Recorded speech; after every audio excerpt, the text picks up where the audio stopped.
सास बहू की अनोखी जोड़ी। माँ भाभी कहाँ है? मैं कब से उन्हें ढूंढ रही हूँ। मुझे उनसे अपना हेयर स्टाइल बनवाना था। तेरी भाभी तो अभी सो रही है। सुबह के 10 बज रहे हैं और भाभी अभी तक सो रही हैं। तो क्या हुआ, तू भी तो दोपहर के 12-12 बजे तक सोती है, तो क्या सुरभि बहू एक दिन 10 बजे तक नहीं सो सकती? आप तो बस अपनी सुरभि बहू की तरफदारी करती रहो। इतना कहकर ऋतु वहां से मुंह बनाते हुए चली जाती है, जिसके बाद सुलोचना अपनी बहू सुरभि के कमरे में जाती है। सुरभि बहू उठ जा बेटा। माँ जी टाइम क्या हो रहा है? सुबह के 10 बज रहे हैं। क्या 10 बज गए और आप मुझे 10 बजे उठा रही हैं?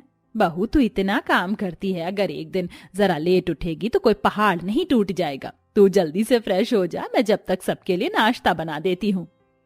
इतना कहकर सुलोचना किचन में आ जाती है और सबके लिए नाश्ता बनाने लगती है। माँ, आज नाश्ते में क्या बना रही हो? तेरी भाभी का मनपसंद डोसा, इडली, वड़ा और उत्तपम। ये क्या माँ, आपने हर चीज भाभी की मनपसंद बनाई है। और माँ, आप तो जानती हो ना कि मुझे साउथ इंडियन खाना पसंद नहीं है। हर दिन तुम दोनों की पसंद का ही खाना बनता है। अगर एक दिन बहू की पसंद का खाना बन जाएगा तो क्या बिगड़ जाएगा? खाना है तो खाओ, वरना बाहर होटल से मंगवा लो। अपनी माँ की बात सुन आशु और ऋतु का मुंह बन जाता है और सुलोचना जल्दी जल्दी सारी चीज बनाती है और डाइनिंग टेबल पर सर्व कर देती है। अरे वाह, आज नाश्ता देखकर तो ऐसा लग रहा है कि मैं दिल्ली में नहीं बल्कि चेन्नई या केरल में आ गया हूँ। आज सब कुछ मैंने बहू की पसंद का बनाया है। ये दुनिया का पहला घर होगा जिसमें सास बहू बनकर नहीं बल्कि माँ बेटी बनकर रहती है। वरना मैंने तो आज तक कभी नहीं देखा कि कोई सास अपनी बहू के लिए उसका पसंदीदा खाना बनाए। जब एक बहू को उसकी सास के रूप में माँ मिले तो भला उस सास बहू में कैसे लड़ाई हो सकती है। इतना कहकर सुरभि और सुलोचना दोनों सास बहू एक दूसरे को अपने हाथ से खाना खिलाते हैं। जहाँ एक तरफ अर्नव अपनी पत्नी और माँ का प्यार देख खुश होता है, वहीं ऋतु और आशु ये सब देख जलते हैं। ये क्या माँ जी, आप अभी तक तैयार नहीं हुई? हो गई बहू। माँ जी, आप शॉपिंग पर साड़ी पहनकर चलेंगी? आजकल कितना मॉडर्न जमाना है। आज क्यों ना शॉपिंग पर मेरे साथ जीन्स पहनकर चले? बहू, क्या मैं इस उम्र में जीन्स पहनूंगी? नहीं नहीं, मुझे शर्म आती है। माँ जी, बाहर के देशों में आपसे भी ज्यादा उम्र की औरतें शॉर्ट ड्रेस पहनती हैं।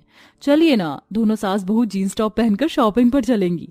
सुरभि के कहने पर सुलोचना जीन्स पहनने के लिए मान जाती है, जिसके बाद अब सुलोचना सास बहू की जीन्स टॉप पहनकर अच्छे से रेडी होकर शॉपिंग के लिए जाते हैं और साथ ही साथ मूवी देखती हैं और बहुत एंजॉय करती हैं, बिल्कुल दो सहेलियों की तरह। ये क्या माँ, आप और भाभी बाहर जीन्स टॉप पहनकर गई थी? मोहल्ले वाले क्या बोलेंगे? आप दोनों को इस बात का जरा भी होश है? और भाभी, आपको शर्म नहीं आई ये जीन्स टॉप पहनते हुए? तुम दोनों तो ऐसे कह रहे हो जैसे हम दोनों सास बहू ने जीन्स टॉप पहनकर नहीं बल्कि हाथ में RDX लेकर बाहर गई थी। और कहाँ लिखा है कि शादी के बाद लड़कियां जीन्स टॉप नहीं पहन सकती? तू बता मुझे ऋतु, क्या तू शादी के बाद जिंदगी भर सूट सलवार ही पहनेगी? और तू आशु, क्या तू अपनी बीवी को जिंदगी भर सूट सलवार ही पहनाएगा? माँ जी ने अपनी जवानी में अपने अरमानों को दबा दिया, लेकिन क्या अब इस उम्र में भी अपने अरमानों को वो पूरा नहीं कर सकती? इतना कहकर दोनों सास बहू वहां से चली जाती हैं। अपनी भाभी और माँ में इतना प्यार देखकर ऋतु और आशु दोनों बेचारी सुरभि से जलने लगे थे। चलो, सब्जी तो बन गई, अब जल्दी से रोटियां बना देती हूँ। अरे भाभी, आप किचन में हो? बाहर जोरों की बारिश हो रही है, सारे कपड़े छत पर भीग रहे हैं। ये बेमौसम बारिश कैसे हो गई? आशु, जैसे ही 2 सीटी लगे तो तुम कुकर को बंद कर देना, मैं जल्दी से कपड़े ले आती हूँ। सुरभि छत पर कपड़े लेने के लिए चली जाती है। वहीं आशु सुरभि की सब्जी में ढेर सारी मिर्ची डाल देता है और गैस बंद कर वहां से चला जाता है। सभी लोग जैसे ही खाना खाते हैं, भाभी ये कैसी सब्जी बनाई है आपने? मिर्ची ही मिर्ची कर दी, मेरा तो मुंह चल रहा है। लेकिन ऋतु, मैंने तो मिर्ची कम ही डाली थी और ये तेज कैसे हो गई? अगर ध्यान खाना बनाने में रहेगा तो ही तो खाना ढंग से बनेगा। पूरा दिन तो आपको बाहर घूमना होता है, जरा घर के भी कामकाज पर ध्यान दिया करो। भूलो मत, आप इस घर की बहू हो। आशु, ये क्या तमीज है भाभी से बात करने की? अगर वो बाहर जाकर घूमती है तो घर के सारे काम काज भी करती है। एक दिन सब्जी तेज बन गई तो क्या हुआ? तुम दोनों भी तो दूसरी सब्जी बना सकते हो। अपनी बाजी को उल्टा होता देख ऋतु और आशु वहां से बिन खाए ही चले जाते हैं। ऐसे ही समय गुजरता रहता है, लेकिन सास बहू का प्यार कम नहीं होता है। ये क्या सुलोचना बहन, घर में बहू के होते हुए भी तुम हमारे लिए चाय लेकर आ रही हो? अरे आज मेरी बहू की सहेली का जन्मदिन है ना, तो वो वहीं पर ही गई है। तुम तो अपनी बहू को शादी के बाद भी उसके दोस्तों के साथ बाहर जाने देती हो। अरे जरा बहू पर लगाम लगाओ, वरना किसी दिन तुम्हारी नाक काट कर चली जाएगी। सुरभि मेरी बेटी की तरह है और मुझे उस पर पूरा विश्वास है कि वो कभी कोई गलत कदम नहीं उठाएगी। शादी करने का मतलब ये नहीं कि किसी लड़की की जिंदगी खत्म हो चुकी है। जबकि शादी के बाद एक लड़का अपनी मनमर्जी से जिंदगी जी सकता है, तो लड़की क्यों नहीं। सुलोचना की बात सुन कलावती और संगीता का मुंह बंद हो जाता है। सुलोचना और सुरभि का ऐसा अनोखा रिश्ता देखकर हर कोई उनसे जलता था। जहां आस पड़ोस में हर दिन सास बहू की खिटपिट चलती थी, वहीं इनके घर में सास बहू का प्यार। लाओ भाभी, रिमोट मुझे दो, मेरे शो का टाइम हो गया है। लेकिन ऋतु, तुम्हारा शो तो रात के 9 बजे आता है ना, और अभी तो सिर्फ 8 बजे हैं। इस समय तो मेरा सीरियल आता है। ये टीवी क्या आप अपने साथ दहेज में लेकर आई थी? भूलिए मत, ये घर, ये टीवी और यहाँ की हर चीज मेरी है। चुपचाप से रिमोट दो और मेरे लिए जाकर कॉफी बनाओ। ऋतु सुरभि से रिमोट छीन कर टीवी देखने लगती है। ऋतु का ऐसा बर्ताव देख सुरभि को बहुत बुरा लगता है और वो वहां से उदास होकर जा रही होती है कि तभी वहां सुलोचना आती है और ऋतु से रिमोट छीन लेती है। माँ, आपने रिमोट क्यों ले लिया? जब तेरा शो 9 बजे आता है तो तू अभी क्यों टीवी देख रही है? ये टीवी भाभी अपने साथ दहेज में तो नहीं लेकर आई थी, जो जब चाहे यहाँ बैठकर टीवी देखे। तो तू भी ये टीवी खरीद कर लेकर नहीं आई थी, समझी? यहाँ की हर एक चीज, ये घर, सब कुछ तेरे बाबूजी के पैसे का है, समझी? ये ले सुरभि बहू, तू आराम से अपना शो देख, मैं भी देखती हूँ कि कौन तुझसे रिमोट छीनता है।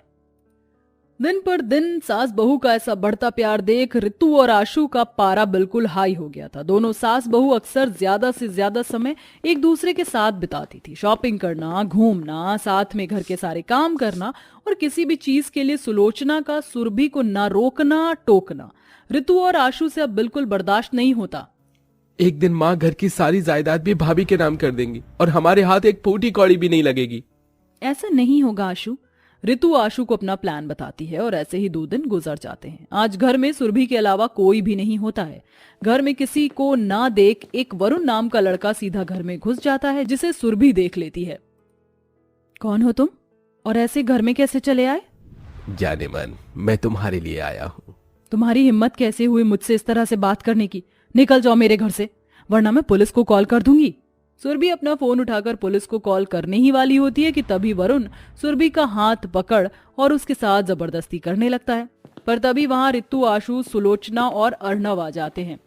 भाभी, ऐसी हरकत करते हुए आपको शर्म नहीं आई? हमारे पीठ पीछे आप ऐसे गुल खिलाती हो। नहीं माँ जी, ऐसा कुछ नहीं है, मैं तो इस लड़के को जानती भी नहीं हूँ।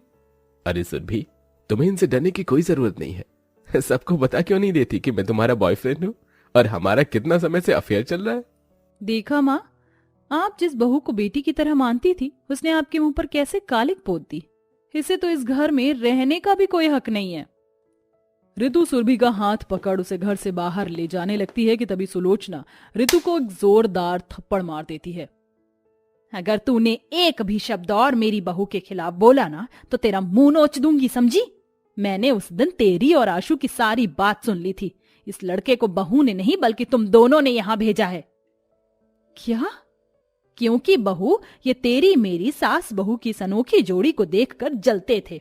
तेरे मेरे बीच का प्यार इन दोनों को रास नहीं आया। मुझे तो शर्म आती है तुम दोनों को अपना भाई बहन कहते हुए। निकल जाओ मेरे घर से। ये आप क्या कह रहे हैं? आशु और ऋतु अभी छोटे हैं, उन्होंने जो किया उन्हें उसकी इतनी बड़ी सजा मत दीजिए। अपनी भाभी के साथ इतना बुरा करने के बाद भी अपनी भाभी को अपनी ही साइड लेते हुए आशु और ऋतु को अपनी गलती का एहसास होता है। भाभी, हमने आपके साथ इतना सब कुछ कर दिया, इसके बावजूद भी आपके दिल में हमारे लिए जरा भी नफरत नहीं है। भाभी, ये सब हमने अपनी जलन की वजह से किया था, लेकिन अब हमें हमारी गलती का एहसास हो गया है। हमें माफ कर दीजिए। ऋतु और आशु को अपनी गलती का एहसास होता देख सभी लोग उन्हें माफ कर देते हैं और इसी के साथ सास बहू का प्यार एक दूसरे के लिए और ज्यादा बढ़ जाता है। और अब ये सास बहू की अनोखी जोड़ी हर किसी सास बहू के लिए एक मिसाल बनती है।